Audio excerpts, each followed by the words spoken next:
Paul Ryan was correct. When he did the tax code, what's the first thing he decided we had to go after? Social Security and Medicare. Now, we need to do something about Social Security and Medicare.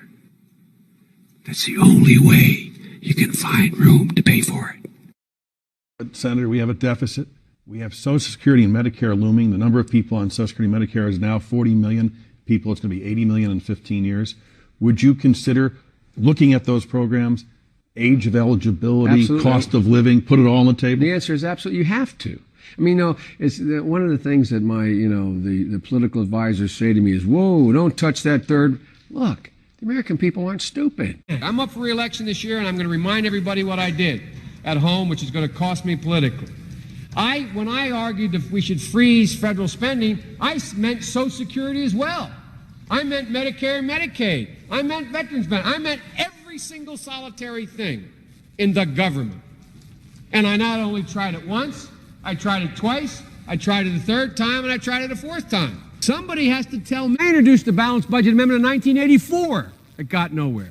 I'm one of those Democrats who voted for the constitutional amendment to balance the budget. I have introduced on four occasions, entire plans to balance the budget, knowing I'm not president and I'm not the leader, but for illustrative purposes. I tried with Senator Grassley back in the 80s to freeze all government spending, including Social Security, including everything.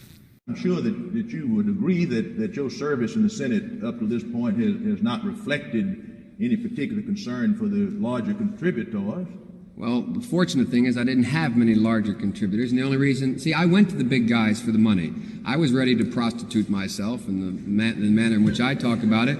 But what happened was they said, come back when you're 40, son. Do you support gay marriage? No.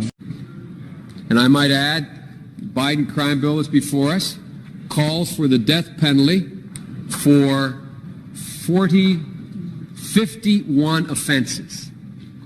A wag in the newspaper recently wrote that something to the effect that Biden has made it a death penalty offense for everything but jaywalking.